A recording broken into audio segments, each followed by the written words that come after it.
তথা এই নাটকখনৰ পৰিচালনা কৰিছে শ্ৰীযুত ধনঞ্জয় বৰদলৈয়ে দেৱে।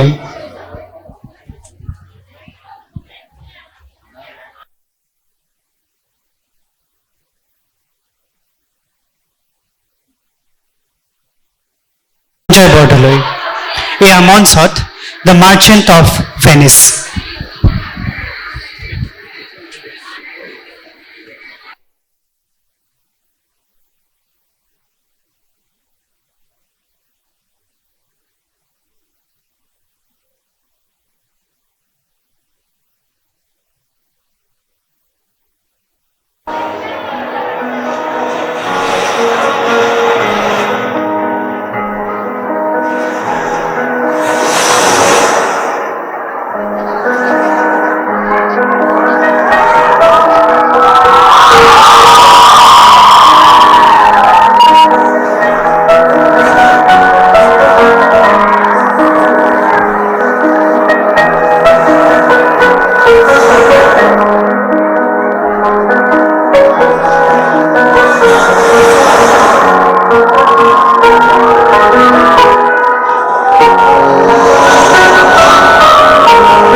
ব্যাপকভাৱে আগুৰি ধৰিছে আৰু মোৰ চেতনাক এনেভাৱে পৰাজিত কৰিছে যে মই নিজকেই চিনি পাবলৈ সক্ষম হৈছো। তোমাৰ মনটো সাগৰত ঢৌ হৈ পৰিছে, য'ত বিশাল পালযুক্ত নাওবোৰে বৈভৱ আৰু গৌৰৱেৰে সৰু সৰু জাহাজবোৰৰ চেলুত লৈ আগবাঢ়িছে, যাৰ সহশীলবোৰে সৰু নাওবোৰক তুচ্ছ জ্ঞান কৰি আৰু ওপৰলৈ উঠি গৈছে, আৰু সৰু নাওবোৰে নিজৰ তুচ্ছতা জানিও নম্ৰতাৰে ইফালে সিফালে গতি কৰিছে। বিশ্বাস কৰক, যদি মই তোমাৰ ঠাইত হলোহেঁতেন তেন্তে ধুমুহাৰে উন্মত্ত হৈ থকা এনেহেন সমুদ্ৰত জাহাজ পথে সদায় চিন্তাগ্ৰস্ত হৈ থাকিলোহেঁতেন। মাজে মাজে ঘাঁহ উঠোৱাই চালোহেঁতেন বতাহ কোন দিশে বলিছে, প্ৰতিখন মোৰ চকুত মানচিত্ৰৰ ওপৰত থাকিলেহেঁতেন, য'ত য'ত জাহাজবোৰ আশ্ৰয় পালেহেঁতেন। তেতিয়া ধুমুহা আৰু বতাহৰ সময়ত জাহাজবোৰ থাকিব বন্দৰত। যেতিয়া সেই ভয়ানক ধুমুহাৰ কথা মোৰ মনত পৰে, তেতিয়া মোৰ গাটো শিয়ৰি উঠে। সমুদ্ৰৰ বাবে নগণ্য যেন সেই ঢৌবোৰে নিমিষতে মস্ত মস্ত টচ টচ কৰি পেলাব পাৰে। জাহাজৰ মূল্যৱান বস্তুবোৰ, ৰেচমিৰ মালবোৰ সাগৰৰ পানীত ঢৌত ইফালে সিফালে যেতিয়া নচুৱাই থাকে, তাক দেখি বা তাৰ কথা ভাবি যি মনক খুটিয়াই, যি মনক ক্লান্ত কৰি তোলে। মোৰ লগত যি হৈছিল আপোনাক কল্পনা কৰাও অনুচিত। মই নিশ্চিতভাৱে ক'ব পাৰো, তোমাক তোমাৰ জাহাজবোৰৰ চিন্তাই বিষাদগ্ৰস্ত কৰি ৰাখিছে। আৰে বিশ্বাস কৰা, তেনে নহয়। মোৰ এই সৌভাগ্য যে মই দামী দামী মালবোৰ কেৱল এখন জাহাজতে পঠোৱা নাই, আৰু জাহাজসমূহো একেটা দিশতে পঠোৱা নাই। এই বছৰ ব্যৱসায়ৰ ওপৰত মোৰ ভাগ্য একেবাৰেই নিৰ্ভৰ কৰা নাই, আৰু সমুদ্ৰত মেলি দিয়া জাহাজবোৰৰ চিন্তাই মোক অকণো ব্যৰ্থিত কৰা নাই। যদি তেনেকুৱা হোৱা নাই, তেন্তে তোমাৰ উদাসীনতাৰ কাৰণ নিশ্চিতভাৱে প্ৰেমৰ পীড়া। কি অৰ্থহীন কথা কোৱা? অৰ্থহীন এইটোৱে যে তোমাৰ উদাসীনতাৰ কাৰণ বেপাৰো নহয়, প্ৰেমেও নহয়। তেনেহলে এইটোৱে ক'ব পাৰো যে তোমাৰ অন্তৰ দুখী হৈ আছে। যদি সুখী হলাহেঁতেন, আনন্দত পতলীয়া হলাহেঁতেন। দেৱতাৰে শপত, প্ৰকৃতিয়ে মোৰ বিচিত্ৰাৰে সংসাৰখন নিৰ্মাণ কৰে। কাৰোবাক ইমানেই সুধিছে, সিহঁতে কাৰণে হাঁহিয়েই থাকে, যেন ভাটৌ চৰাইহে কল্পনাই। আৰু কাৰোবাৰ মুখ মণ্ডলত এনেকুৱা ভাৱাৱেশে আৱৰি থাকে, যিবোৰ কথা ইউনানৰ গম্ভীৰতম ব্যক্তি নেষ্টাৰকো হবাব নোৱাৰে। সেইবাবে তাক বিচলিত কৰিব নোৱাৰে। যেন অকমান মিচিকে হাঁহিলেও আমি তেওঁ দাঁত দুটাহে দেখা পাওঁ। আৰে কি যে কথা কোৱা নহয় তোমালোকে। চোৱা, ৰাছিয়ান আৰু লৰেঞ্জৰ লগত তোমাৰ পুলিন বন্ধু বৈচনীয়েও আহি আছে। বাৰু এতিয়া মোক যাবলৈ দিয়া তোমালোকৰ যোগ্যতম বন্ধু আহিলে যেতিয়া মোৰ ইয়াত কি কাম বাৰু মই যাওঁ ৰবা নিজৰ কথা হলে নোকোৱা তুমি মন খুলি নাহালৈকে তোমাকে নকলোহেঁতেন কিন্তু তোমাৰ যোগ্যতম বন্ধু আহিলে যেতিয়া ব'লা ব'লা আৰে ৰ'বা ৰ'বা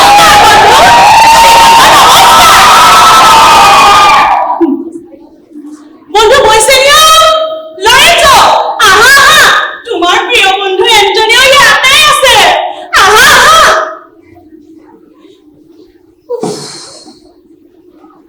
হে মোৰ পৰম বন্ধুবৰ্গ কেতিয়া আহিব আকৌ তেনেকুৱা সময় যেতিয়া আমি একেলগে ঘূৰিম ফুৰিম নাচিম খাম গান গাম আনন্দ কৰিম আৰে আৰে কলৈ গুচি গৈছা তোমালোকে এনেকুৱা কৰিছা যে আমি অচিনাকিহে এনে কৰাটো জানো ভাল আকৌ লগ পাম খন্তে বছৰ কিন্তু এতিয়া আমাক ক্ষমা কৰক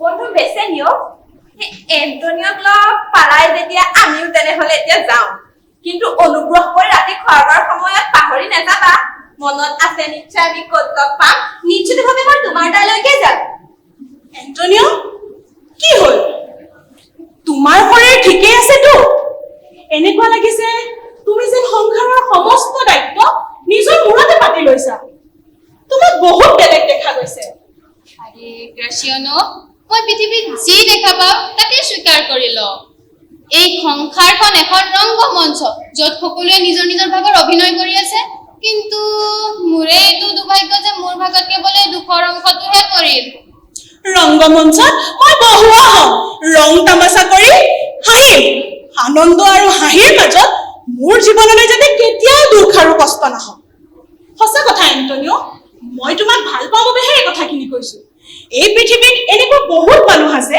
যি স্থিৰ জড় আৰু অপৰিৱৰ্তনশীল মনোভাৱ এটাই নিজৰ মুখমণ্ডলত পিঘি থাকে যেন এটা লেতেৰা পানীৰ পুখুৰীত শান্ত আৰু গতিহীন হৈ যোৱাৰ পিছত লেতেৰাবোৰ পানীৰ তলত গেট হৈ জমা হয় কিন্তু মোৰ এন্টনিও তেওঁলোকে লাভ কৰা সেই সস্তীয়া যশস্যা তেওঁলোকে যেতিয়া তেওঁলোকৰ মতবোৰ প্ৰকাশ কৰিব লোকে তৎক্ষণাতে তেওঁৰ মূৰ্খতাৰ উমান পাব বাৰু বাদ দিয়া বন্ধু লৰেন্স ব'লা ভোজনৰ পাছত মই মোৰ কথা সমাপ্ত কৰিম তেন্তে ভোজনৰ সময়লৈকে আমি ইয়াৰ পৰা যাব লাগিব গ্ৰেচিয়ানোৱে বৰ্ণনা কৰাৰ দৰে মৌন বুদ্ধিমান ময়ো হ'ব লাগিব কাৰণ এই মানুহজন ইমান কথকিত আমি কথা ক'বলৈ সুবিধাই নাপাম সঁচা কথা এটা কওঁ তুমি মোৰ লগত আৰু 2 বছৰ থাকা তুমি তোমাৰ মাতটোও পাহৰি যাবা আৰে বাদ দিয়া গ্ৰাচিয়ানে কোৱাৰ দৰে ভৱিষ্যতে অধিক কথা কোৱা অভ্যাস আমিও কৰিব লাগিব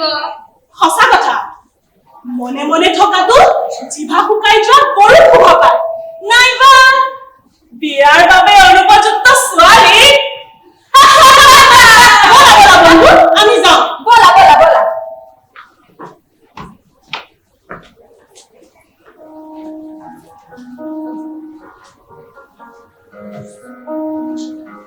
কি কৈ গ'লে বেছি কথা নহয় কিন্তু যিমানখিনি কথা গ্ৰাচিয়ানোৱে ক'ব পাৰে তেওঁক টক্কৰ দিওঁতাই এঘানিছত দ্বিতীয়জন নোলাব দুবস্তা ভুচিৰ মাজত যদি দুটাও চাউল ওলায় তাকেই বহুত বুলি ভাবিবা বাৰু বাদ দিয়া তুমি মোক এইটো কোৱা যে সেইজনী কোন মহিলা আছিল যাক আজি তুমি গোপনে লগ পাম বুলি কৈছিলা আৰে আছে নহয় আজি তুমি মোক সকলোবোৰ কথা কম বুলি কথা দিছিলা আৰে এন্টনিও তোমাৰ পৰা একো কথাই লুকাই থকা নাই তুমি মোক ইমান সহায় কৰিছা যে মই আৰু কি কম টকা পইচাৰ লগতে তুমি মোক মৰমো দিছা মই কি কেতিয়াবা পাহৰিব পাৰিম তোমাৰ সেই অসীম প্ৰেম আৰু সাহসে মোক প্ৰেৰণা দিছে সেই ঋণবোৰৰ পৰা মুক্ত হোৱাৰ আঁচনিৰ বিষয়ে তোমাক ব্যক্ত কৰিব পাৰো মোৰ বেচেনিও মোক কোৱা সেইটো কি আঁচনি আৰু সেইটোতো নিশ্চয় ভাল আঁচনি হ'ব তুমি যদি এজন নিজেই ভাল ব্যক্তি সেইটো ভালে আঁচনি হ'ব তুমি মোক কোৱা মই তোমাক কি সহায় কৰিব পাৰো মই তোমাক বিশ্বাস দিওঁ যে মোৰ সকলোবোৰ ধন কৌশল তোমাৰ আৱশ্যকতা পূৰ্ণতাৰ বাবে লগাই দিম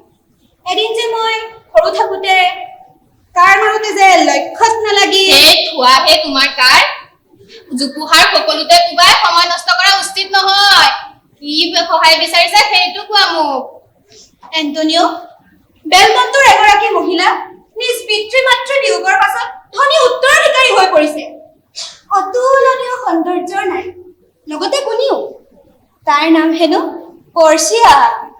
পৰ্চিয়া? পৰ্চিয়া। পৃথিৱীৰ সকলো দেশৰ পৰা বিবাহিত প্ৰেমিকসকলৰ আগমন ঘটিছে। কিন্তু কিয় জানো মোৰ বিশ্বাসৰ নিচিনা হৈ গৈছে যে মই নিশ্চিতভাৱে সফল হ'ম, নিঃসন্দেহে সফলতা লভিম। কিন্তু এণ্টনিঅ, মোক কেইটামান টকাৰ প্ৰয়োজন হৈছিল। টকা? তুমিতো জানাই মোৰ সকলোবোৰ ধন জাহাজত বিনিয়োগ হৈ গৈছে। এতিয়া মোৰ তাত অন্য কোনো সামগ্ৰীও নাই যাৰ পৰা মই টকা সংগ্ৰহ কৰিম। গতিকে ভেনিছত মোৰ যি সুনাম আছে তাকে ব্যৱহাৰ কৰো আহা। কাৰ হাতত টকা পাওঁ বিচাৰি যাওঁ ব'লা। ব'লা ব'লা ব'লা ব'লা। সৌৱা চোৱা, এজন ধনী ধনী চাইলৰ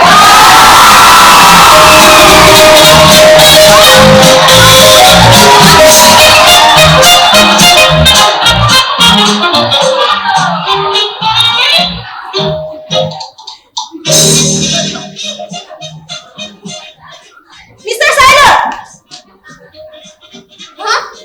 কোৱা, আপোনাৰ লগত মোৰ কেইটামান কথা আছিলে। কি কথা?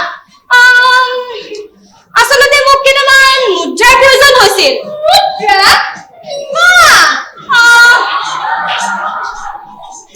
৩,০০০ মান হ'লে। ৩,০০০? হয় মান্যবৰ, কেৱল ৩,০০০। কিমান দিনৰ বাবে? ৩ মাহ মানৰ বাবে। ৩,০০০ মুদ্ৰা ৩ মাহৰ বাবে? হয় হয় ৩,০০০ মুদ্ৰা ৩ মাহৰ বাবে? হয় হয়, আপুনি মোক বিশ্বাস কৰক, এণ্টনিয়ে মোৰ জামিন দিব। ৩,০০০ মুদ্ৰা ৩ মাহৰ বাবে আৰু এণ্টনিয়ে জামিন দিব? হয় মান্যবৰ। ৩,০০০ মুদ্ৰা এণ্টনিয়ে জামিন দিব?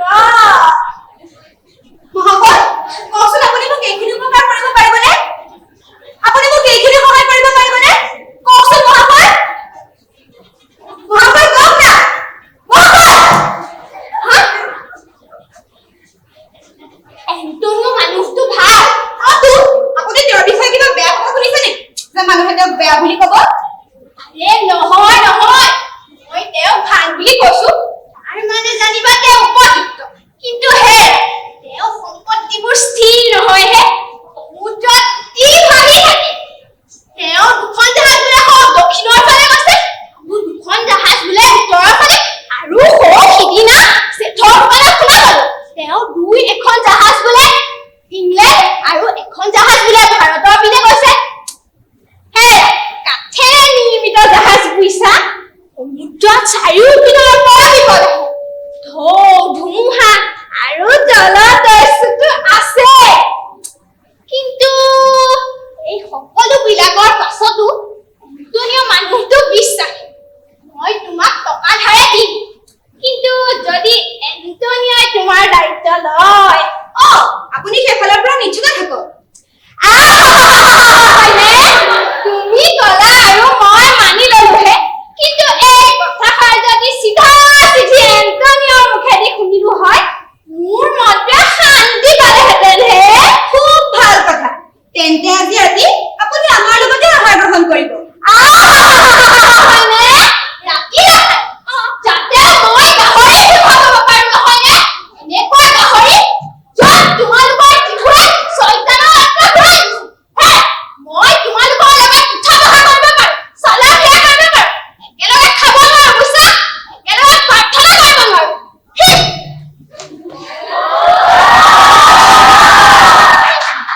ইমান ঘূৰা ঘূৰা চিধা চিধা দেখা যায় তাক, কিন্তু তাক মই ঘৃণা কৰো, কাৰণ সি খ্ৰীষ্টান। তাতকৈ বেছি বেয়া পোৱাৰ কাৰণ হ'ল যে সি মানুহৰ লগত বেছি ভাল দেখুৱাবলৈ গৈ নাকতে পইচা ধাৰে দিয়ে। সি আমাৰ পবিত্ৰ ইহুদী ধৰ্মক ঘৃণা কৰে, আৰু সি মোৰ উপাৰ্জনৰ ওপৰত সি সন্দেহ কৰে। এবাৰ যদি সি মোৰ হাতলৈ আহিল, তাক মই কি কৈছে চাইলৰ? নাই নাই, একো কোৱা নাই। মোৰ হাতত কিমান টকা আছে তাকে গণি আছো ৰবা। বৰ্তমান মোৰ হাতত ইমান টকা নাই, কিন্তু মোৰ ধনী ইহুদী বন্ধু টুইংকালৰ পৰা টকা আনি দিব পাৰিম। কিন্তু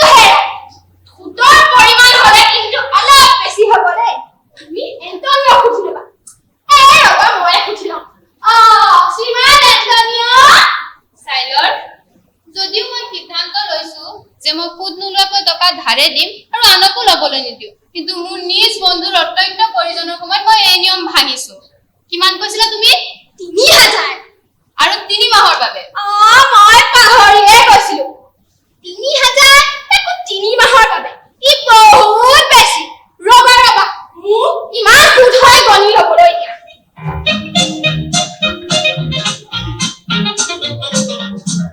চাইলৰ তুমি আমাক মুদ্ৰাখিনি দিবানে তুমি মোক বহুবাৰ অপমান কৰিছাহে তুমি মোক কুকুৰ বুলি কৈছা তুমি মোক বেইমানি বুলি কৈছা মই সেই অপমান ধৈৰ্যৰে সহ্য কৰিছো কাৰণ আমাৰ ইহুদি জাতি সহ্যশীলতা বহু বেছি তুমি এতিয়া বিপদৰ সময়ত মোৰ ওচৰলৈ টকা বিচাৰি আহিছা বাৰু বাদ দিয়া মই তোমাক সহায় কৰি তোমাৰ বন্ধু হ'ব বিচাৰো এটা ঔষধ দিব নালাগে বাৰু এতিয়া কোৱা মই দয়ালু হয়নে যদি তুমি সঁচা কথা কৈছা তেন্তে তুমি নিশ্চয় দয়ালু তেন্তে তোমালোক যোৱা আৰু উকিলৰ ঘৰত কাগজ কলম তৈয়াৰ কৰাগৈ তাত লিখিবা নিৰ্দিষ্ট ধাৰে লোৱা টকা নিৰ্দিষ্ট স্থানত নিৰ্দিষ্ট সময়ত যদি দিব নোৱাৰিলা তেনেহলে এন্টনিঅৰ শৰীৰৰ পৰা আধা খেৰ মাংস কাটি মোক দিব লাগিব আধা খেৰ মাংস চাইলৰ মই ৰাজি আছো মোৰ বন্ধুৰ বাবে আৰে কিহৰ ৰাজিৰ কথা কৈছা ইমান নিৰ্লজ্জ চৰ্তনতা তাতকে ভাল মোৰ কামটোৱে নহওক আৰে বন্ধু তুমি ভয় কিয় কৰিছা 3 মাহতকৈ আগতে মোৰ জাহাজবোৰ আহি বন্দৰত পাব আৰু তুমি চাবা সময়তকৈ আগতে মই তেওঁক ধনবোৰ উভতাই দিম চাইলৰ মই চৰ্তনামাত চহী কৰি দিম তেন্তে আমি উকিলৰ ঘৰত লগ হওঁ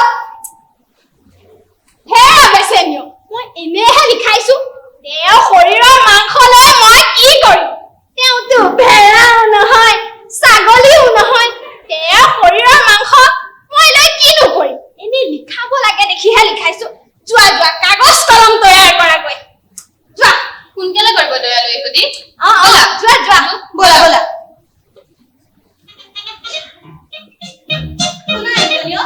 যেতিয়া এজন দুষ্ট মানুহৰ মুখৰ পৰা মিঠা কথা শুনা পাওঁ তেতিয়া মোৰ সন্দেহ হয় ব'লা আমি উকিলৰ ঘৰলৈ যাওঁ ভয় কৰিবলগীয়া একো নাই ব'লা বলা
আন্ধাৰ উতাখাল হেন কঠোৰ ধনুকীয়া হৈ মই অবিবাহিত হৈ অন্ধ সন্তান মই পিতা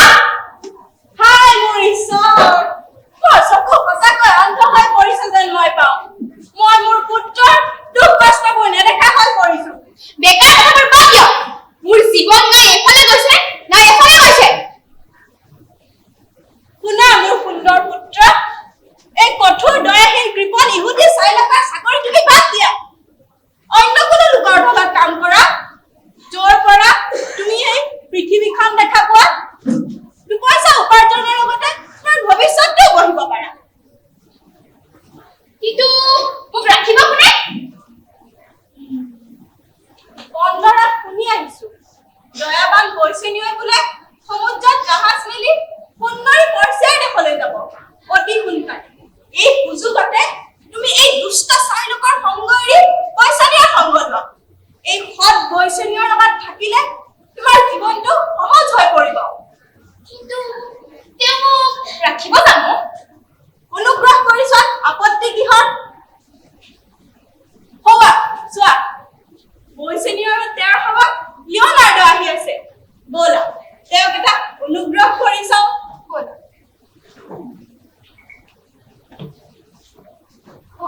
সেইটোকে কৰা, কিন্তু সোনকালে কৰা। 5 বজাৰ ভিতৰত সকলো ৰন্ধা বঢ়া শেষ হ'ব লাগিব। আৰু সেৱকৰ বাবে নতুন পোছাকৰ ব্যৱস্থা কৰা হৈছে, তাকো লৈ আহা। আৰু ব্ৰাছানক ক'বা যে মই মাতিছো বুলি অতি শীঘ্ৰে। যি এতিয়া মহামহিম। আৰু শুনা লিঅ'নাৰ্ডো, এইবোৰ কথাত অলপ গুৰুত্ব দিবা। বেলমণ্টলৈ যোৱা প্ৰতিখন জাহাজত লাগতিয়াল বস্তুবোৰ তুলি দি তুমি যিমান সোনকালে পাৰা সিমান সোনকালে উভতি আহা। কাৰণ নৈশভোজত মোৰ বিশ্বাসী বন্ধুসমূহৰ লগতে সেই ধনী ইহুদী চাইলক আহি আছে। যোৱা। মই যিমান সোনকালে পাৰো কামবোৰ শেষ কৰিবলৈ চেষ্টা কৰিম মহামহিম। ব'লা পিতা, তেওঁলোকৰ লগত আমি কথা পাতো। ব'লা। ভগৱানে আপোনাক মংগল কৰক হুজুৰ। ধন্যবাদ। মোক কিবা ক'ব বিচাৰিছে নেকি? এইটো মোৰ পুত্ৰ হুজুৰ। হয়। এটা দুখীয়া বাপেকৰ দুখীয়া পুতেক। দুখীয়া বুলি ক'লে ভুল হ'ব। এজন ধনী ইহুদীৰ দুখীয়া সেৱক বুলি ক'লেহে শুদ্ধ হ'ব। তাৰ মানে ঈশ্বৰ, ইয়াৰ এটা ইচ্ছা আছে যে তাৰমানে এওঁ মালিকজনে এক বৰ বেয়া ব্যৱহাৰ কৰেহে হুজুৰ। আপুনি বেয়া নাপাব। নাই নাই, তাৰমানে মই কৈছো। নাই নাই, মই কৈছো শুনক। নাই নাই, মই কৈছো মোক কৈ। আৰে ৰ'বা, এজনীয়ে কোৱা যাতে মই বুজিব পাৰো।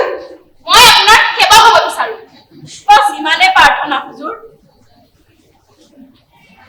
মই তোমাৰ বিষয়ে শুনিছো, তোমাক চিনিও পাইছো, কিন্তু ধনী ইহুদী চাইলকৰ দৰে এজন চাকৰি এৰি পেলাই তুমি মোৰ লগত চাকৰি কৰিবলৈ অহাটো উচিত হ'বনে?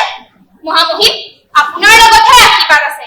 সেই দুষ্ট চাইলকৰ লগত মাত্ৰ ধনহে আছে। তেন্তে ঠিকে আছে, যোৱা। তোমাৰ পুৰণা স্বামী চাইলকৰ পৰা বিদায় লৈ শীঘ্ৰেই মোৰ ঘৰলৈ যোৱা। তাত নতুন কাপোৰৰ ব্যৱস্থা কৰা হৈছে।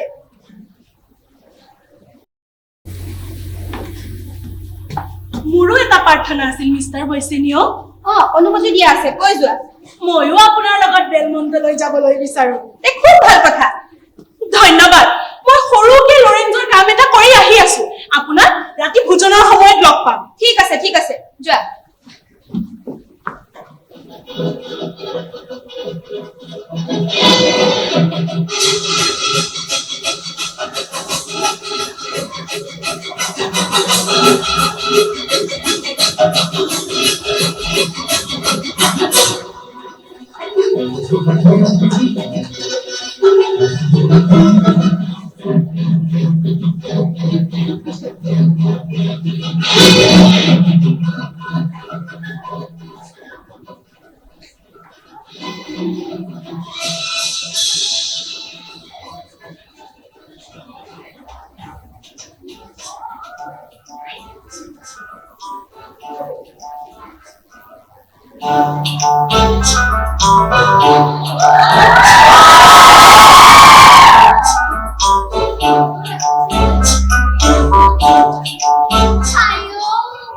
সঁচাকৈ মই দুখ পাইছো যে তুমি মোৰ পিতাৰ চাকৰিটো এৰি যাব ওলাইছা। আমাৰ ঘৰখনটো নৰক সদৃশ, ৰংহীন। তেনেহলে মই নাযাওঁ নেকি? নাই নাই, তুমি যাবলৈ স্থিৰ কৰিলাই যেতিয়া মই তোমাক বাধা নিদিওঁ। যোৱা। পিতাৰ পিতাৰ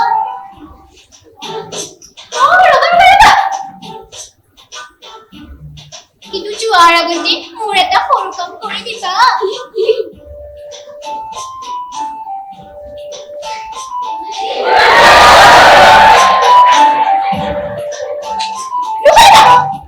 এখন তোমাৰ কাৰণে নহয়, পেচিনিয়ৰ ঘৰত খাদ্য গ্ৰহণৰ সময়ত লৰেঞ্জক লগ পাবা।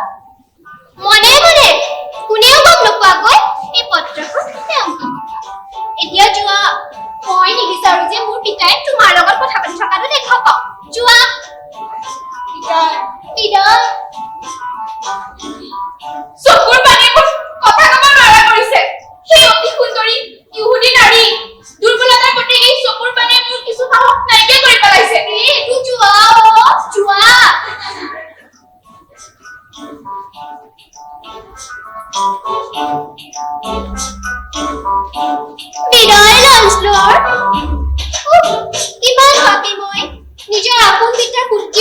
পিছতো নিজকে অস্বীকাৰ কৰিছো হে পিতা তোমাৰ মুক্তি হোৱাৰ পৰা মই চিন্তাৰ পৰা কিমান আঁতৰত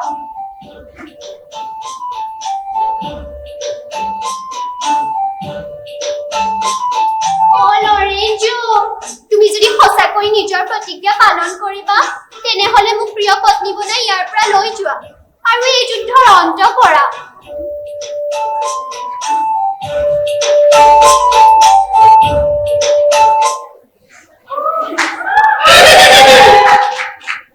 এই মূৰ্খটোৱে কি কৈ আছিল কোনে মই শুনা নাই নাই নাই তেওঁতো কেৱল বিদায় শ্ৰীমতী বুলি কবলেহে আহিছিল এই মূৰ্খটো ভাল স্বভাৱৰ আছিল যদিও খাইছিল এডুলে আৰু শুইছিল এনেকৈ যেন দিনত এটা মেকুৰী আহি আছে এনে কুম্ভকৰ্ণৰ মোৰ ঘৰত কি কাম ভাল হৈ গুচি গ'ল শুনা পুত্ৰী চেনিয়ক দিবলগীয়া টকাখিনি লৈ মই তাৰ ঘৰলৈ যাব লাগিব ৰাতিৰ খাদ্যৰ আয়োজনো কৰিছে আৰু বোলে এখন নাটক আৰু খালেও নেচালেও মই তাত উপস্থিত থকাটো জৰুৰী না পুত্ৰী মই নহালৈকে বৰধানে থাকিবা এই খ্ৰীষ্টানবোৰ বৰ দুষ্ট দুৱাৰ খিৰিকী ভালদৰে জপাই ল'বা বাহিৰত নাটকৰ গীত মাত শুনিলেও তুমি চাবলৈ দৰকাৰ নাই শুনা মোৰ প্ৰিয় পুত্ৰী জেছিকা এটা প্ৰবচন আছে জাতি শুবা বাচি খাবা বুলি বুদ্ধিমান লোকে কয় কথাষাৰ নাপাহৰিবা তেন্তে মই এতিয়া যাওঁ মোৰ মৰমৰ পুত্ৰী পিতা কথাষাৰ মনত থাকিব নহয় পিতা ক্ষমা কৰিবা পিতা যদি ভাগ্যই মোৰ বিৰোধিতা নকৰে তেনেহলে মই পিতা আৰু তুমি তোমাৰ পুত্ৰীক হেৰুৱাবা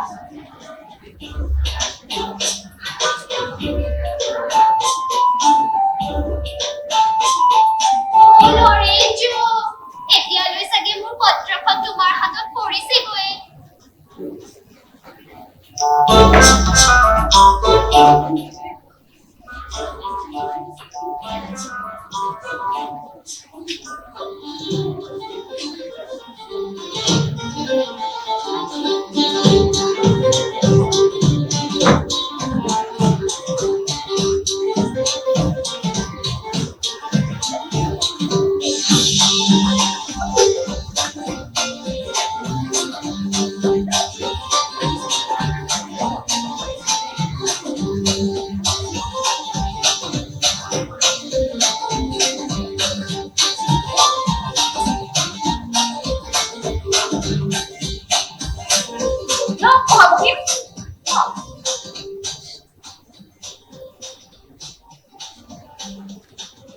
অনুগ্ৰহ কৰি শুই চাওক সকলো গম পাব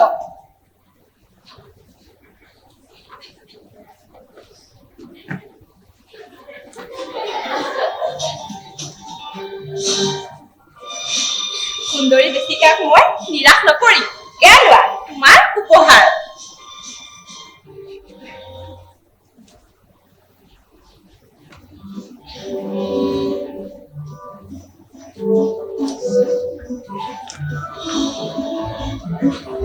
এয়া নিশ্চয় তোমাৰ প্ৰেমিকা জেছিকাৰ পত্ৰ হ'ব আৰে বন্ধু তোমাৰ পৰা কি লুকুৱাব আছে জেছিকাই কৈছে আজি ৰাতি তাইৰ লগত টকা পইচা হীৰা গহনা লৈ যেনেকৈ নহওক ঘৰৰ পৰা মোলৈ সেৱকৰ পোচাক পিন্ধি পলাই আহিব শুভেচ্ছা বন্ধু শুভেচ্ছা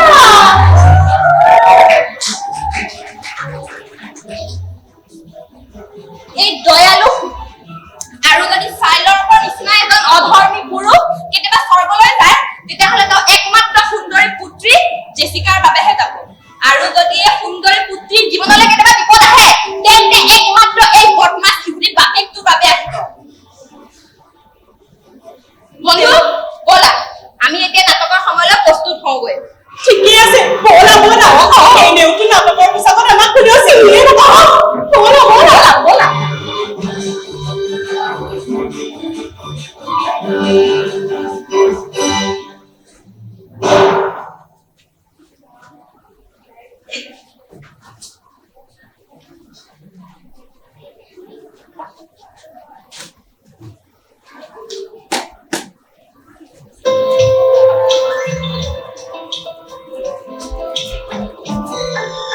চাবি চাবি চাবি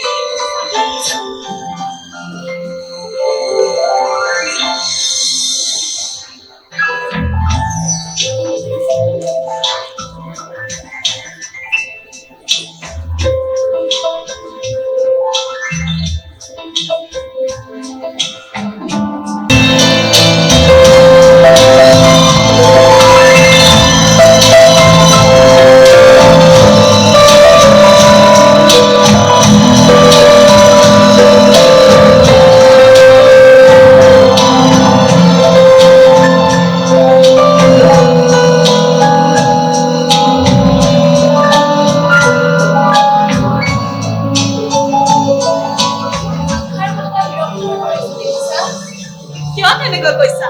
যদি তুমি দৰিদ্ৰ হলাহেঁতেন, অভাগিনী হলাহেঁতেন বা যেনেকুৱা ভাগ্য আৰু সম্পত্তিৰ অধিকাৰিণী তুমি তেনেকুৱা নহলাহেঁতেন, তেনেহলে কিছু দূৰলৈকে মই মানি ললোহেঁতেন। কিন্তু যিমানলৈকে মোৰ অনুভৱ হয়, মই এই কথা ক'ব পাৰো যে অপাৰ ধনী মানুহবোৰো জীৱনৰ প্ৰতি সিমানেই বিৰক্ত হয় যিমান ধনহীন লোকসকল হয়। মোৰ অনুভৱেৰে কওঁ যে ইয়াৰ মাজৰ যিটো স্থিতি সেইটোৱে উত্তম। যাৰ হাতত বহুত টকা পইচা থাকে তেওঁলোকে টকাক লৈ চিন্তিত হৈ সোনকালে বুঢ়া হয়, আৰু যাৰ হাতত ইমান কণমানো টকাৰ গৰাকী হয় যিয়ে কেৱল জীৱনৰ প্ৰয়োজনখিনি পূৰণ কৰিবলৈ সমৰ্থ হয়, তেওঁলোকে বেছি দিনে নহয় সুখেৰে জীয়াই থাকে। কিমান যে ধুনীয়া কথা কোৱা তুমি, আৰু ইমান মৰম লগা কৈ। আৰু যদি কোনোবাই এই মৰম লগা কথাবোৰ বাস্তৱত প্ৰয়োগ কৰে তেন্তে তেওঁৰ জীৱন আৰু কিমান সুন্দৰ হৈ পৰিব। ভাল লগা কথাবোৰ বাস্তৱ কৰা যদি ইমান সহজ হলহেঁতেন, তেন্তে দুখীয়া প্ৰজাবোৰ অট্টালিকা হলহেঁতেন, সকলো উপাসনা গৃহ গীৰ্জা হলহেঁতেন। ঐ পাগলী, যৌৱন হৈছে এটা চঞ্চল শহাপহু লেখীয়া, যি উপদেশৰ জালৰ পৰা তৎক্ষণাত পলাব পাৰে। আৰু এনেহেন সময়ত মোৰ স্বামী নিৰ্বাচন উফ, কি যে কেনে এটা শব্দ। ভাল লগা মানুহজনক মই হা ক'ব নোৱাৰো, বেয়া লগা মানুহজনক মই না ক'ব নোৱাৰো। এজন মৃত পিতৃৰ দলিলখনে এজনী জীৱিত ছোৱালীক কটকটীয়াকৈ বান্ধি পেলাইছে। কোৱাচোন মেৰিছা, এইটো মোৰ বাবে কঠিন কাম নহয় নে? যাক মই পাব বিচাৰো তাক নাপাওঁ, আৰু যাক মই পাব নিবিচাৰো তাকো অস্বীকাৰ কৰিব নোৱাৰো। তোমাৰ দেউতা খুব ভাল মানুহ আছিল, আৰু এনেকুৱা পবিত্ৰ আত্মাই সদায় মৃত্যুৰ সময়ত এনেকৈ পবিত্ৰ কাম কৰে। সেই যেন তেওঁৰ যি সোণ ৰূপ কাঠৰ তিনিটা বাকচৰ পাখা খেলিছে, সঠিকভাৱেই খেলিছে। যিজনে সঠিক বাকচটো চিনিব পাৰিব তেওঁ তোমাক পাব। নিঃসন্দেহে তেওঁহে শুদ্ধ বাকচটো বাছি ওলাব পাৰিব, যাৰ তোমাৰ প্ৰতি সঁচা প্ৰেম থাকিব। সঁচা কথা কবা, এতিয়ালৈকে যি বিবাহিচুক ৰাজকোঁৱৰ আহিল তেওঁলোকৰ প্ৰতি তোমাৰ মনত কি ভাৱ? কোৱাচোন কোৱা। তুমি এটা এটাকে নামবোৰ কৈ যোৱা, মই কৈ যাম। বছ, তাৰ পৰাই তুমি অনুমান কৰিব পাৰিবা মোৰ মনত কি আছে। প্ৰথমে আহিছিল নেপোলিয়নৰ ৰাজকোঁৱৰ। সেইটোতো ঘোঁৰা, কেৱল নিজৰ ঘোঁৰাৰ কথাই কৈ থাকে। ঘোঁৰাৰ বাহিৰে অন্য একো বিষয়ে আলোচনা নকৰে। আৰু পেলেটাইনৰ কাউণ্ট। বছ, সেইটো গুমুঠা মাৰিয়ে থাকে। এনেকে কৈছে তাক নাপালে মই মৰিহে যাম। সি ইমান উদাস আৰু গম্ভীৰ হৈ থাকে, সমস্ত যুগত আৰু হাঁহি উঠাৰ কথাও তাৰ মুখত বেছিকে হাঁহিয়ে টানিব নোৱাৰে। আৰু এনেহে যৌৱন সময়ত যদি এনেকে উদাস হৈ থাকে, তেন্তে ভগৱানে জানে বুঢ়া বয়সত কি কৰিব। এই যে কি নাম আছিলে বুঢ়াটোৰ? এই যে উদাস হৈ থকা নিৰাশবাদী গম্ভীৰ বুঢ়াটোৰ কোন? হিৰাক্লিছ। ভগৱানেহে বচালে মোক এই দুজন ভাল মানুহৰ পৰা। আৰু তোমাৰ সেই ইংৰাজ প্ৰেমিক ফেলকন ব্ৰিজ। মই তেওঁৰ বিষয়ে ক'বই নোৱাৰো, কাৰণ আমি ইজনে সিজনৰ ভাষাই বুজি নাপাওঁ। তেওঁ কিবা এটা কয় ব্লা ব্লা ব্লা ব্লা, আকৌ মই কিবা এটা কওঁ ব্লা ব্লা ব্লা ব্লা। তেওঁৰ কোটটো ইটালিয়ান ধৰণৰ, জোতাটো ফ্ৰান্সৰ, আৰু টুপিটো জাৰ্মানীৰ ধৰণৰ। এনেকুৱা লাগে যে গোটেই পৃথিৱীৰ আচাৰ ব্যৱহাৰবোৰ তেওঁ নিজৰ লগত লৈহে ফুৰিছে। তেন্তে ৰবা, সেইজন কোন আছিল? জৌহৰণৰ চুবুৰীয়া আছিল যে, তেওঁৰ বিষয়ে তোমাৰ কি মত? তেওঁ বোলে চুবুৰীয়াৰ দয়াতে চলি থাকে কিয়নো তেওঁ বোলে চুবুৰীয়াৰ পৰা টকা ধাৰে লয় আৰু কয় যেতিয়া সমৰ্থ হ'ব তেতিয়া বোলে ঘূৰাই দিব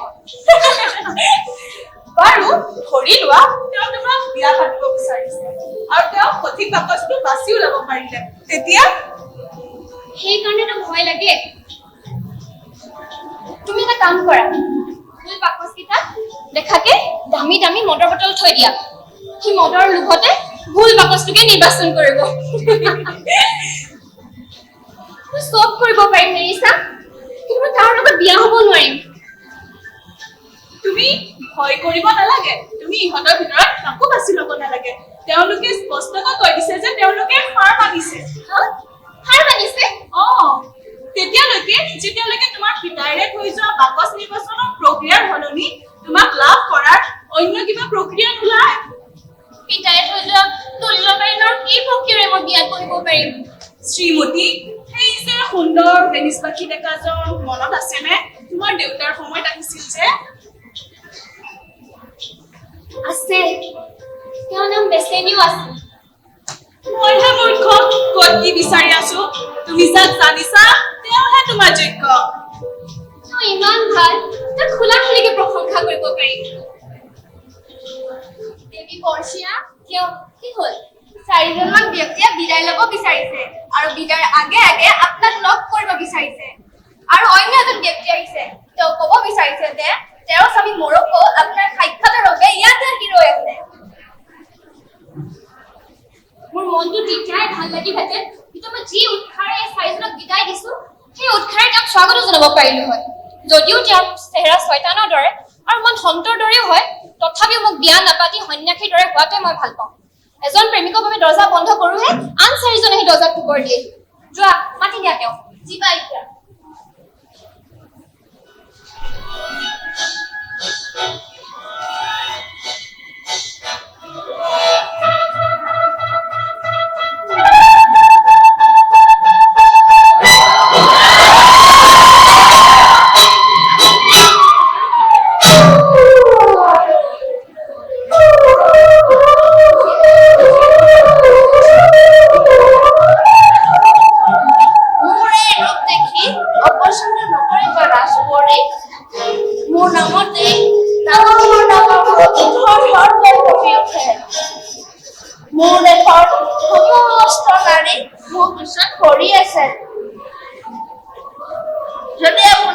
অনুমতি দিয়ে স্বামী নিৰ্বাচন ৰূপচাই নকৰো মহাশয় আৰু মোৰ স্বামী নিৰ্বাচনৰ অধিকাৰো এই বাকচকেইটাই কাঢ়ি ৰাখিছে সেই বিখ্যাত ৰাজকোঁৱৰ বিশ্বাস কৰক মোক লাভ কৰিবলৈ আপুনি কেৱল শুদ্ধ বাকচটোৱে নিৰ্বাচন কৰিলে আপোনাক ধন্যবাদ মোক মোৰ সেই তিনিটা বাকচটোৰ ওচৰলৈ লৈ বলক নেৰিছা বাকচকেইটা দেখাই দিয়া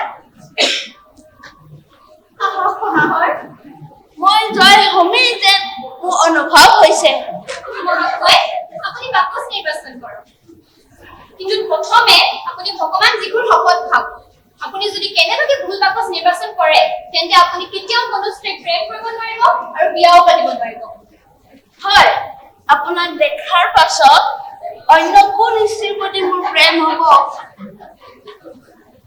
আহক মহাশয় ভাগ্য পৰীক্ষা কৰক মহাশয় হে দেৱতাসকল মোৰ সহায় হোৱা নেৰিছা কাপোৰখন আঁতৰাই দিয়া মহাশয় আপুনি যদি শুদ্ধ বাকচ নিৰ্বাচন কৰে তেন্তে তাতে মোৰ প্ৰতিচ্ছবি পাব আৰু যদি মোৰ প্ৰতিচ্ছবি পায় তেন্তে নিশ্চিতভাৱে মই আপোনাৰ লগতে বিয়া হ'ম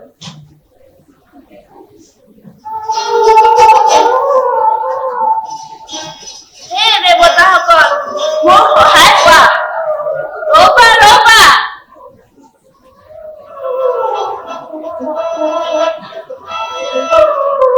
ৰূপৰ কাঠৰ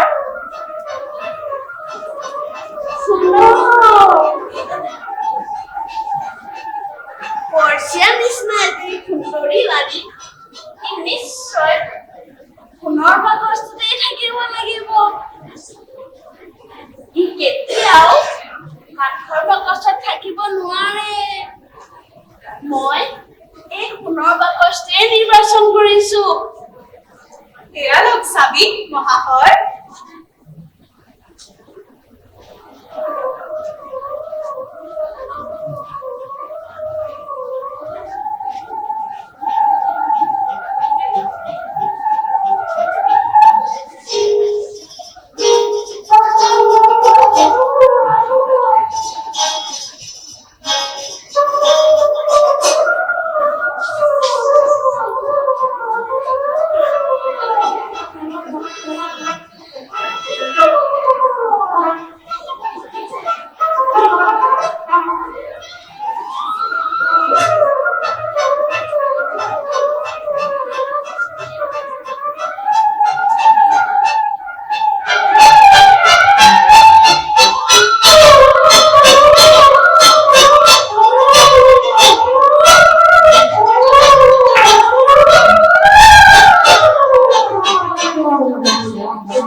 যেতিয়া তোমালোকে তোমালোকৰ প্ৰেমিকাক পলুৱাই নিয়া সময় আহিব চাবা মই সময়তে আগে আহি উপস্থিত হ'ম এতিয়া বলা আৰু বেছি সময় অপেক্ষা নকৰো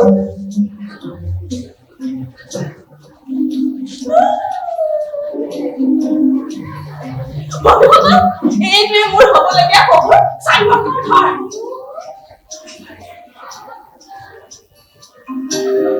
ঘৰত কোনোবা আছেনে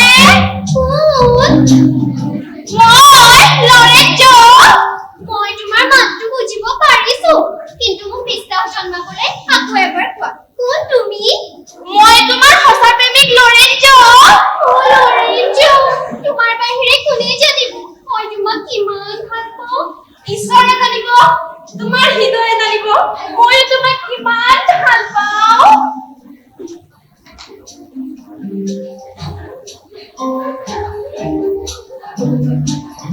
তোমালোকৰ কথা পতা হ'ল যদি বলা শেষ হোৱাৰ আগতে আমি ইয়াৰ পৰা পলাব লাগিব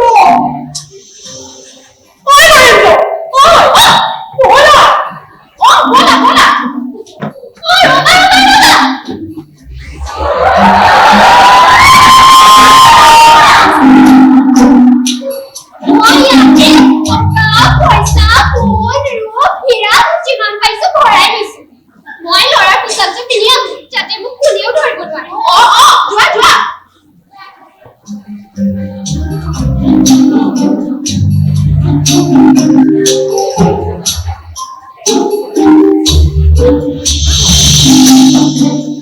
প্ৰাচীন আয়া কি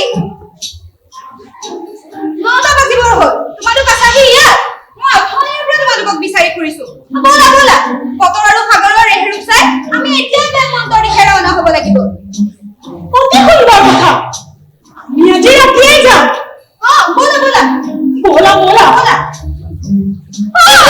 এয়া কি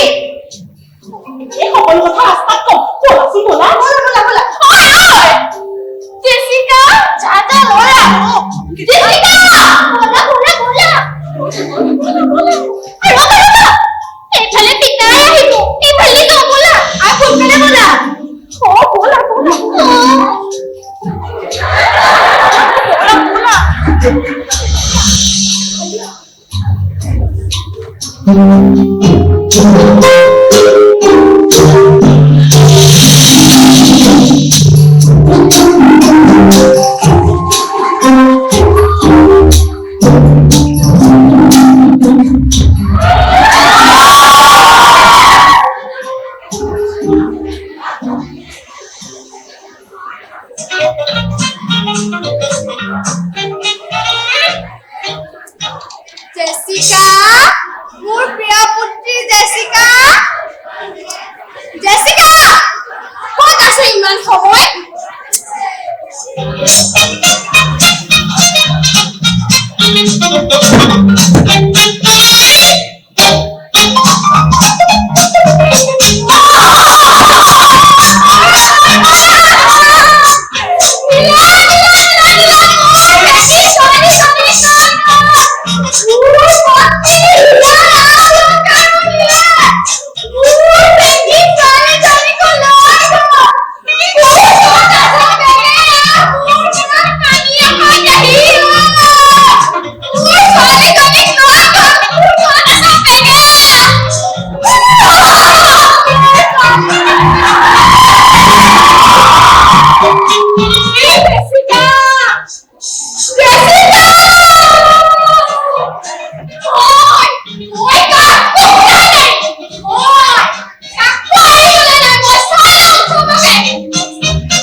দেৱী কৰ্চিয়া, দেৱীকৰ পৰা একদম সদাগৰ আহিছে আপোনাক দেখা কৰিবলৈ। দেখাত অতি সুন্দৰ। ভেনিছৰ? হয়।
নিৰ্বাচন কৰিব।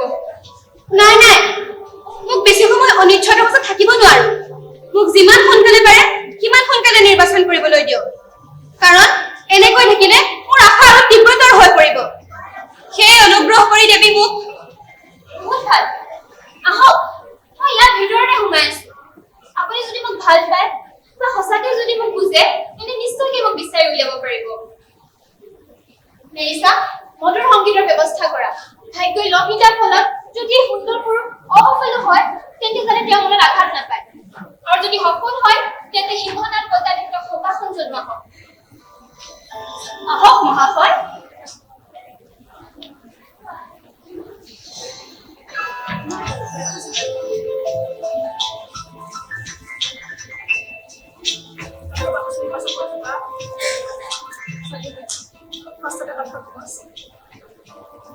মই কাঠৰ বাকচটোকে নিৰ্বাচন কৰিছো।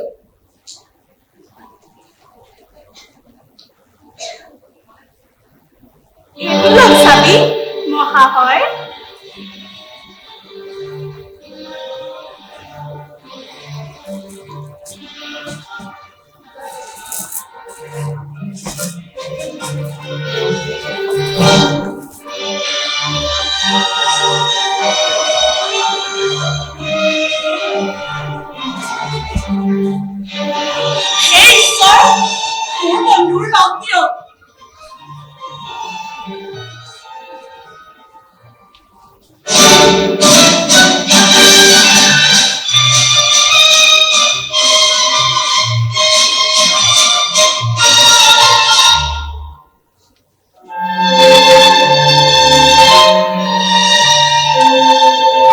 কোন এই দিব্য চিত্ৰকৰে অতুলনীয় চিত্ৰ নিৰ্মাণ কৰিছে?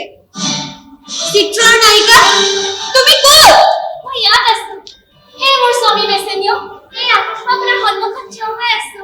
কিমান অপূৰ্ব সুন্দৰী তুমি। আপোনাৰ বাবে মই 10,000 গুণ সুন্দৰী হ'ব বিচাৰো। শ্ৰীমতী আৰু শ্ৰীমান বেচেনিও, আমি এইটো বছৰে আপোনালোকৰ মনোকামনা পূৰ্ণ হোৱাৰ অপেক্ষাত আছিলো। সদায় সুখী হওক। মহাশয়, মই আপোনাক দুইজনকে অভিনন্দন জনাইছো। আপোনালোক সদায় সুখী হওক। ইয়াতে ময়ো মোৰ এটা কামনা প্ৰকাশ কৰিব নিশ্চয় কোৱাচোন। যেতিয়াই আপোনালোকৰ বিবাহ হ'ব তেতিয়া যে মোৰো বিবাহখনৰ অনুমতি দিয়ে। বাহ, খুব ভাল কথা। আমাৰ বিবাহৰ অনুষ্ঠানে তোমালোকৰ বিবাহৰ অনুষ্ঠানে আৰু অধিক আনন্দপূৰ্ণ কৰি তুলিব। মহাশয়, মই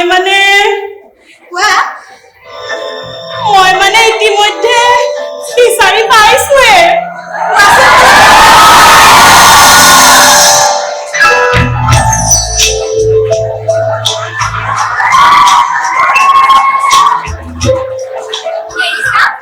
এয়া সত্যনে?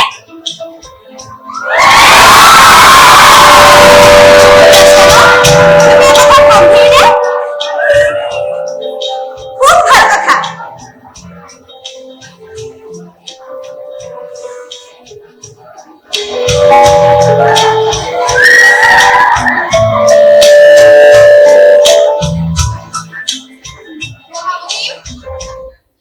ভেনিছৰ পৰা আপোনাৰ প্ৰিয় বন্ধু এন্টনিঅই আপোনালৈ চিঠি প্ৰেৰণ কৰিছে। নিশ্চয় এয়া শুভেচ্ছা পত্ৰ হ'ব। তুমি যাব পাৰা।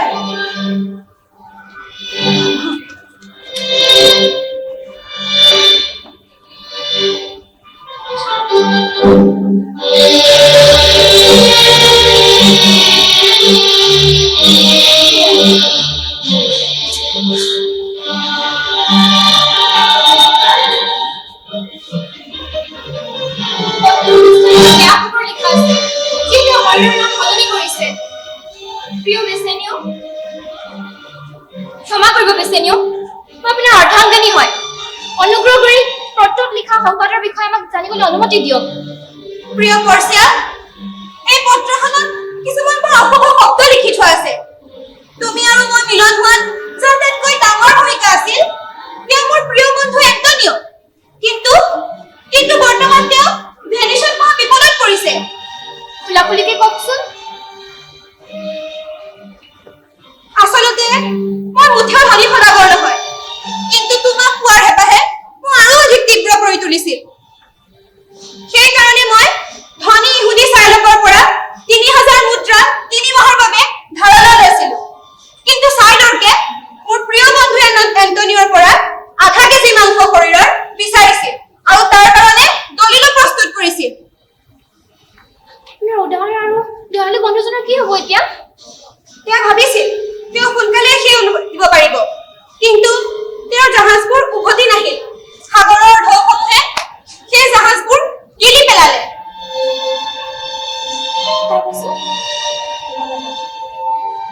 এই দুষ্ট ইহুদীজনক কিমান মুদ্ৰা দিব আছে? 3,000 মুদ্ৰা। মাত্ৰ 3,000? মই 10,000 দিম যদি তেওঁ দলিলখন উভতাই দিয়ে। আপোনাৰ বন্ধুক বচাবলৈ মই 12,000 কি 18,000 মুদ্ৰা দিবলৈ প্ৰস্তুত আছো। আপুনি এতিয়া নিজৰ বন্ধুৰ কাৰণে চিন্তা কৰি থাকিব নালাগে। আপোনালোক যাওক, বিবাহৰ প্ৰস্তুত হওক। মই আপোনাক কথা দিছো, যেতিয়ালৈকে আপোনাৰ সকলো সমস্যা দূৰ নকৰো তেতিয়ালৈকে মই আপোনাৰ কাষ নাচাম। যেতিয়ালৈকে মই বিপদৰ পৰা হাত সাৰিব নোৱাৰো তেতিয়ালৈকে মই এই বিশ্ৰামত আজৰিও নলওঁ।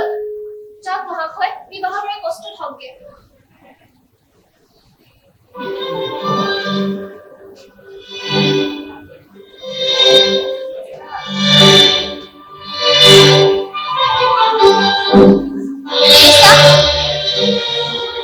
মই এটা কথা ভাবিছো, বিবাহ সমাপ্ত কৰি আমিও আমাৰ স্বামীহঁতৰ পিছত ভেনিছলৈ যাম, সিহঁতি গম নোপোৱাকৈ, গোপনে। গোপনে? যদি চিনি পায়? নাপায়। আমি পুৰুষৰ পোছাকত যাম, পুৰুষৰ দৰে ডাঙৰ ডাঙৰকে কথা ক'ম, দীঘল দীঘলকৈ খোজ দিম, আৰু বাকী পৰিকল্পনাৰ বিষয়ে মই তোমাক বাটত কৈ আছো। ব'লা নেৰিছা, আমি বহুত দূৰ যাব লগা আছে, প্ৰস্তুত হোৱা।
সেই চাগে কুকুৰৰ আত্মাটো আহি তোৰ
পীড়িত হয় আৰু শাৰীৰিক অসুস্থতাৰ বাবে আজি সভালৈ আহিব নোৱাৰিলে আৰু বিচাৰৰ দায়িত্ব মোক দিছে যদি আপোনাৰ অনুমতি হয় নিঃসন্দেহে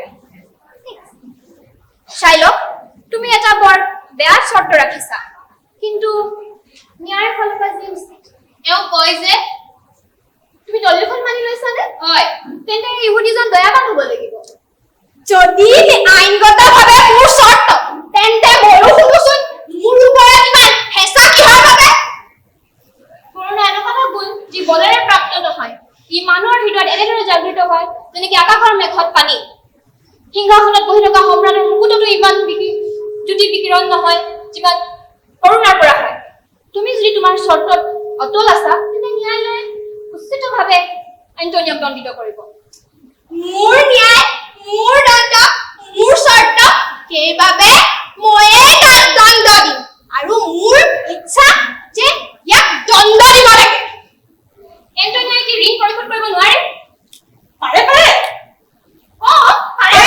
পাৰে সেয়া নহব এনেকুৱা কোনো শক্তি নাই যে প্ৰতিষ্ঠিত নিয়মক উলট পালট কৰিব পাৰে আজি ন্যায় দেৱতা তেনিয়ে আহিছে তেনিয়ে হে মোৰ যুৱৰাজ ন্যায় ৰক্ষক মি ধৰ্মৰাজ আপোনাক মই সন্মান কৰোঁ বছ অনুগ্ৰহ কৰি মোক চৰ্তলিপিখন দেখাওক মোৰ ন্যায়ৰাজ এয়া লওক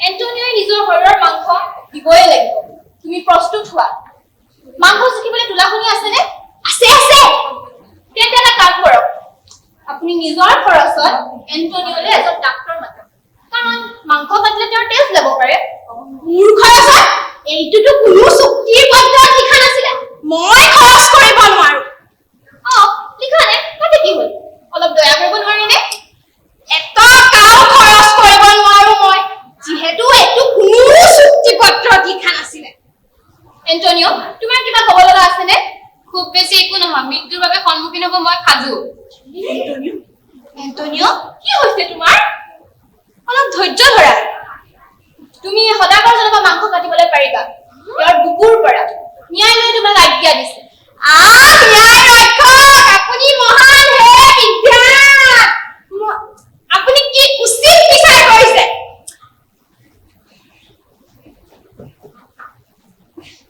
সাজু হোৱা এণ্টনিয়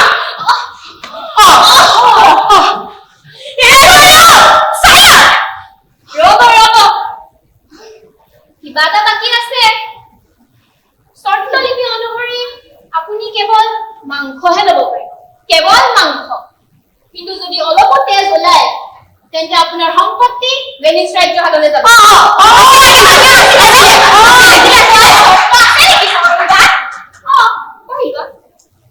তেন্তে মোক মোৰ মূলধনখিনি দিয়ক আৰু ইয়াক খাবলৈ দিয়ক নাই ইহুদীক মাংসহে লাগে মাংসহে লাগে ধন নালাগে আপুনি কাটক কিন্তু অলপো যদি তেজ ওলায় তেন্তে আপোনাৰ মৃত্যু আৰু আধা খেৰ মাংস বা অলপো যদি কম বেছি হয় তেন্তে আপোনাৰ সম্পত্তি ভেনিছ ৰাজ্যৰ হাতত যাব মোক মোৰ মূলধনখিনি দিলেই হ'ব আৰু মই ইয়াত এক মিনিটো নৰখোঁ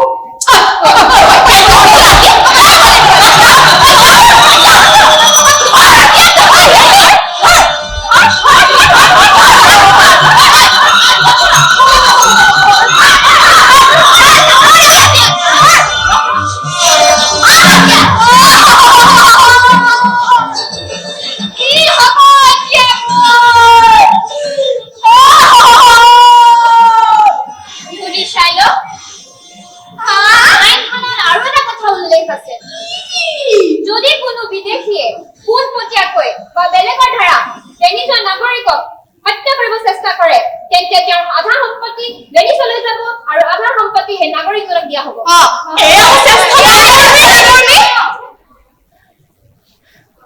এতিয়া কেৱল ৰজাইহে তোমাৰ প্ৰাণ বচাব পাৰিব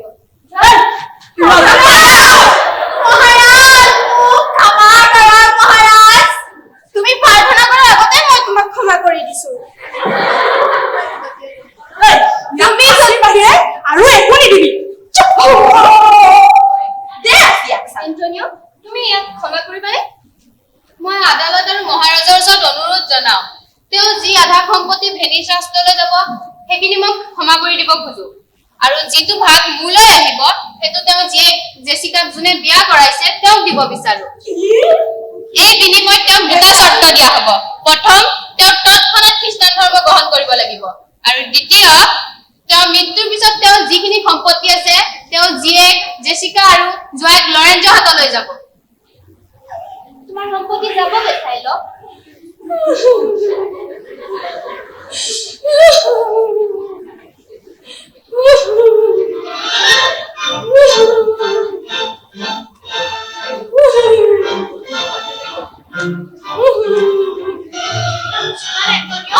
অতি ভাল খবৰ আপোনাৰ জাহাজবোৰ বন্দৰৰ ফালে এখন এখনকৈ সুৰক্ষিত ৰূপত আহি থকা দেখা গৈছে হয় অতি ভাল খবৰ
আপুনি কোন বাৰু কৈছিনিও এখেতে ইমান কি বিচাৰ কৰি দিছে ধনৰ টুকুৰাটো এখেতকে দিয়া এয়া মোক নালাগে স্বামী স্বামী স্বামী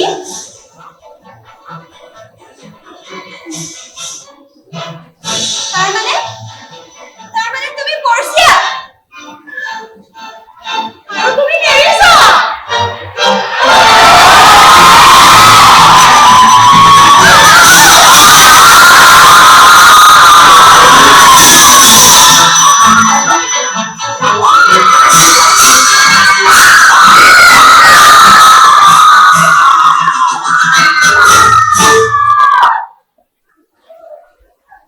Merchant of Venice, and I hope that the audience have liked it.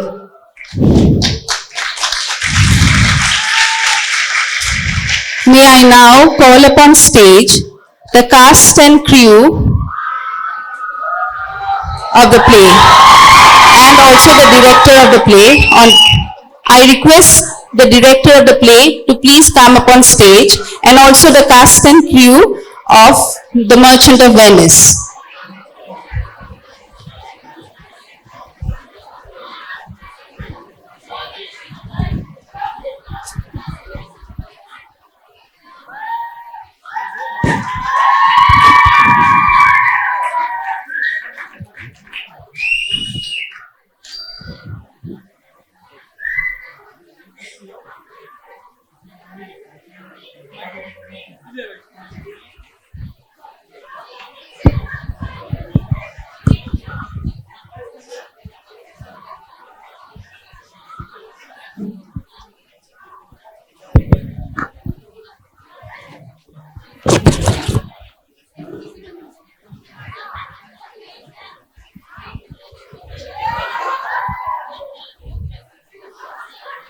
On behalf of Bohemian Souls, an art and drama society under the aegis of the Department of English, I express my heartfelt thanks to Dhananjay Bordle for conducting this one-month workshop very sincerely and diligently.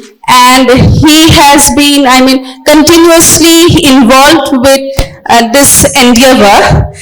He has written and directed the play. I now request to come up on stage our principal sir and our IQC coordinator ma'am.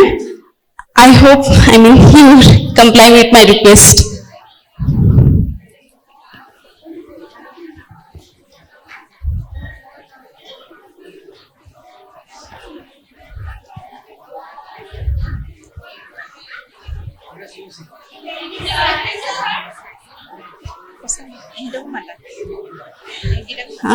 I also request the Department of English, Neetu ma'am and Pikli ma'am to please come up on stage.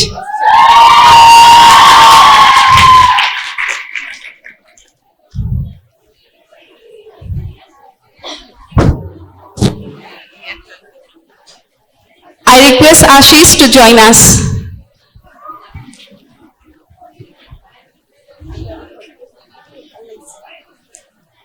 Now I request Principal Sir to felicitate Dhananjay with a Fulam Gamucha.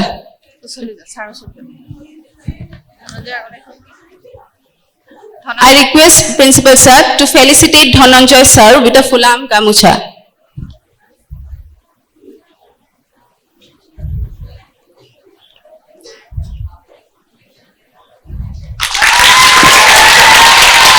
Thank you so much, Dhananjay. Now I would like to introduce the characters. Duke Ankita Bora,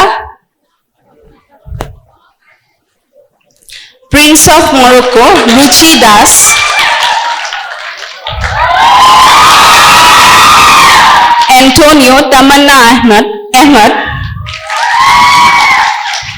Desenio Liza Saikia, Celerino Rimpi Burman, Celerio Dia Chetri, Graciano Sneha Bora, Lorenzo Meghali Haflongbar, Shylock Pinky Rajkwa, Lancelot Chainika Bora, Gobo Pahidatta, Leonardo Ananya Devi, Portia Tina Sharma, Nerissa Bharati Baglari, Jessica Tridisha Bora, Queen's Maid Nisha Das, King's Attendant Sneha Bora. So they are the actors who played who took part in the play. Apart from the actors, there were people who were actively involved in the performance. I call upon stage Mir Abid Khan. He took charge of the music. The setting was designed by Nobo Krishna Bora. I also request him to please come upon stage. And I also request Digen Bora. He please to come upon stage. Asana? Oh, he has left. Okay. So Digen Bora did the makeup of the artist. Now I request our Dhananjay Bordole, our very own Dhananjay Bordole, to speak a few words.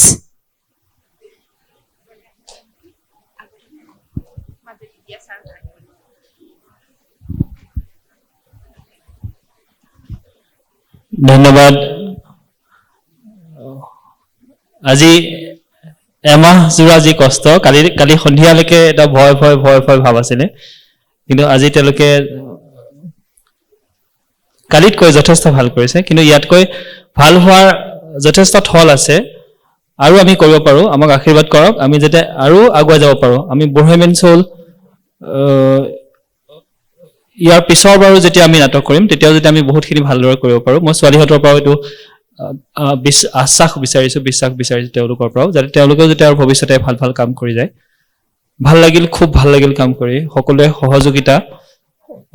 সহযোগী মানে সকলোৱে সহায় কৰিছে, সহযোগিতা কৰিছে, আৰু সহায় সহযোগিতা লাগে।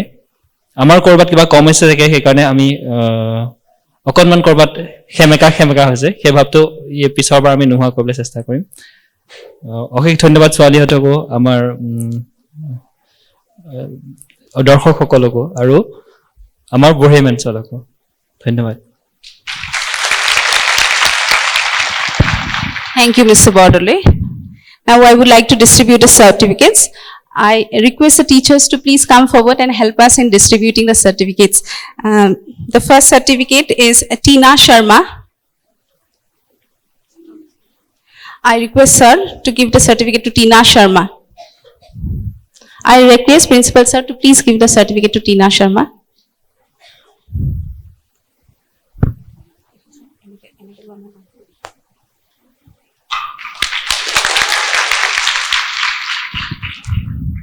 Thank you, sir. Next to Sneha Bora. Next, Sneha Bora. Yes.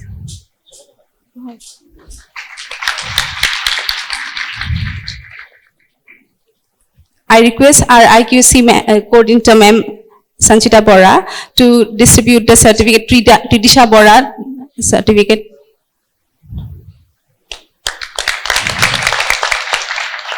Next, Sneha Bora. Ma'am, please.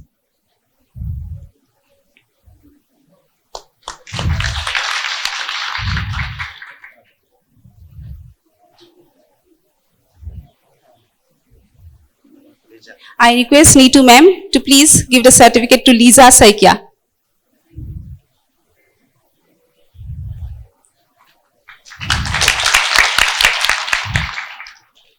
Next to Ananya Devi. Neetu ma'am, please.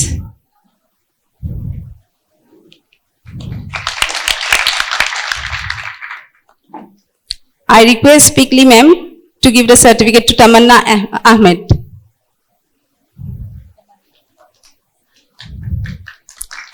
And here's to Rimpi Burman.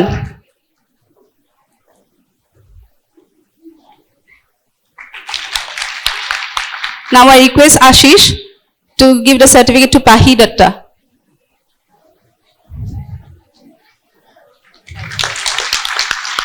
And next to Meghali Haflongbar.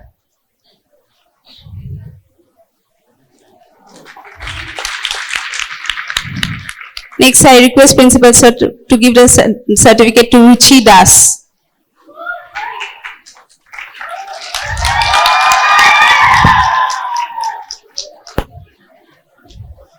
Next to Bharati Baglari.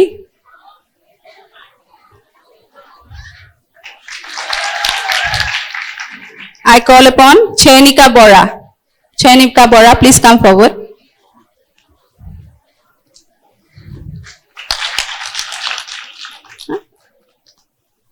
Ashish, please come forward. Here's Pinky Rajkwa, Shylock. I request Sanchita ma'am to please give the certificate to Ankita Bora.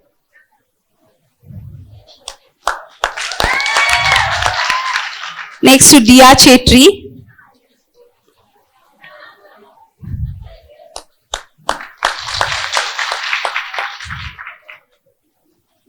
Disha Das, please come forward.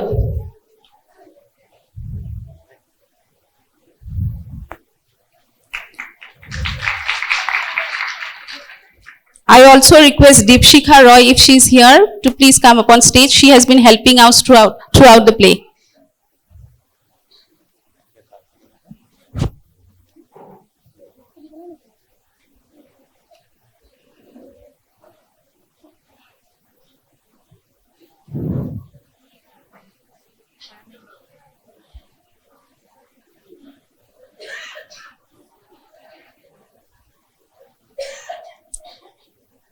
I request Principal Sir to give the certificate to Deepshikha Roy.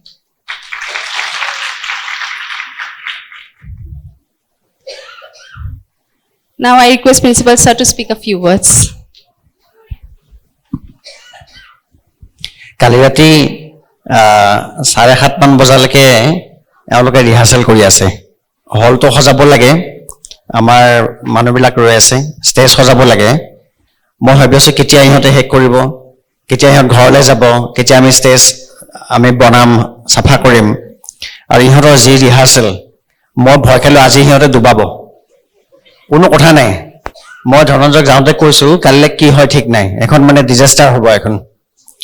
কিন্তু আজি আৰম্ভণিৰ পৰাই সিহঁতে যিটো performance দিলে, মই আচৰিত হৈ গৈছোঁ যে কালি সন্ধিয়া 8টালৈকে যিটো কাম হোৱা নাছিল, 8টাৰ পৰা আজি 2টা বজাৰ ভিতৰত এই সময়খিনিৰ ভিতৰত কেনেকৈ ইমান ইম্প্ৰুভমেণ্ট হ'ল।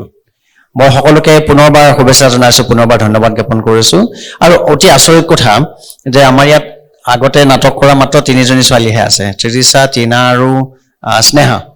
ইহঁত 3জনী আছে মাত্ৰ, ইহঁত 3জনীৰ বাহিৰে বাকী সম্পূৰ্ণ নতুন এটা দল। আৰু এই নতুন দলটোক শিকাই বুজাই যোৱা 10টা দিনত ইমান ব্যস্ততাৰ মাজত ধনঞ্জয় নিজৰ অতিশয় ব্যস্ততা, তাৰ মাজতো ধনঞ্জয় আহি তেওঁ কণ্টিনিউৱাছলি লাগি আছে, তেওঁ নিৰন্তৰ লাগি থাকি তেওঁ এই নতুন নতুন ছোৱালীসকলক শিকাই বুজাই যিখিনি কৰালে আজি তোমালোকে সন্মুখত দেখিছা। আমি পৰহিও কথা পাতিছিলোঁ, আমাৰ আগৰ যিখিনি ছোৱালীয়ে নাটক কৰিছিলে, এক্টিং কৰিছিলে, কণিকা তাতে বহি আছে। কণিকাক মোৰ সদায় মনত পৰে, ইমান ধুনীয়া তাই এক্টিং কৰে। এবাৰ হাত চাপৰি কণিকাৰ কাৰণে সকলোৱে। আমি পৰহি এনে তাৰ দিনা কথা পাতিছোঁ মৃদুলাময়, যে কণিকা থকা হ'লে কিমান ভাল লাগিলহেঁতেন। তাই যোৱা বছৰ কিং লিয়াৰ কৰিছে, কিমান ধুনীয়া কৰিছে। তেনেকুৱা এষ্টাব্লিছ ছোৱালী আমাৰ নাই, তথাপিতো নতুন নতুন ছোৱালীক উলিয়াই পেলাই ধনঞ্জয় যিটো কাম কৰিলে, এইটো এক ধৰণৰ অসাধ্য সাধন কৰা হৈছে। ধনঞ্জয়, তোমাক বহুত বহুত ধন্যবাদ। অহা বছৰলৈ আমি আৰু আশা কৰিম আৰু এনেকুৱা আটক ধুনীয়া নাটক আমি চাবলৈ পাম। মই পুনৰবাৰ তোমালোক আটাইকে শুভেচ্ছা জ্ঞাপন কৰিছোঁ। বহেমিয়ান চলছৰ সকলো সদস্যক, ইংৰাজী বিভাগৰ সকলো মোৰ সহকৰ্মীক মই ধন্যবাদ জ্ঞাপন কৰিছোঁ আৰু আগলৈ এনেকুৱা নাটক চাব পাম বুলি পুনৰবাৰ আশা কৰি আৰু সকলোকে ধন্যবাদ জনাই মই মোৰ ভাষণৰ সামৰণি মাৰিছোঁ।